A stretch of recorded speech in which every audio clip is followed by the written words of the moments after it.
இந்த creamy marry me சிக்கனோட recipe நிறைய பேர் கேட்டிருந்தீங்க. லாங் வீடியோவில் கொடுத்துருக்கேன். நாளைக்கு செக் பண்ணி பாருங்கள். தெரியாமல் இந்த சனாக்குட்டிட்ட பனானா பார்க் பண்ணி தரேன்னு சொல்லிட்டேங்க. பின்னாடியே சுற்றிட்டு இருக்கா. நம்மளுக்கே ரிமைண்டர் போட வேண்டியது.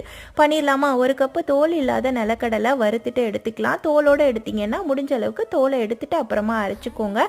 பவுடர் பண்ணிவிட்டு கோகோ பவுடர், இனிப்புக்கு நான் வெல்லம் சேர்த்துருக்கேன். நீங்கள் எது வேணால் எடுத்துக்கலாம். ஒரு பங்கு சேர்த்துக்கலாம். லேசாக நெய் சேர்த்து 5 நிமிஷம் நல்லா அடிச்சுட்டு இதுலேயே வெனிலா எசன்ஸ் போட்டு இன்னொரு 5 நிமிஷம் அடிக்கணும். எண்ணெயெல்லாம் ரிலீஸ் ஆகி இந்த மாதிரி க்ரீமியாக வர வரைக்கும் அடிச்சுக்கோங்க. சூப்பர் ஹெல்தியான ஹோம் மேடு நட்டலா பிரெட்டில் போட்டு சாப்பிட அவ்வளோ டேஸ்ட்டாக இருக்கும். இப்போ பனானாவை இந்த மாதிரி பட்டர் பேப்பரில் ட்ரேயில் போட்டு அரேஞ்ச் பண்ணி 10 மினிட்ஸ் ஃப்ரீஸ் பண்ணதுக்கப்புறம் இந்த நட்டலாவை ஸ்ப்ரெட் பண்ணி என்கிட்ட ப்ளூபெரி இருந்ததுங்க, அதை நான் சேர்த்துக்கிட்டேன். நட்ஸு உங்ககிட்ட என்ன அவைலபிளாக இருக்கோ சேர்த்துக்கலாம். மேலே ஹனியை ட்ரிசில் பண்ணி 20 மினிட்ஸ் ஃப்ரீஸ் பண்ணி எடுத்திங்கன்னா செம்ம ஹெல்தியான ஒரு ஸ்நாக் ரெடி. அப்படியே ஃப்ரீசரில் ஸ்டோர் பண்ணிக்கலாம். ரொம்ப டேஸ்ட்டாக இருக்கும். ட்ரை பண்ணி பாருங்கள்.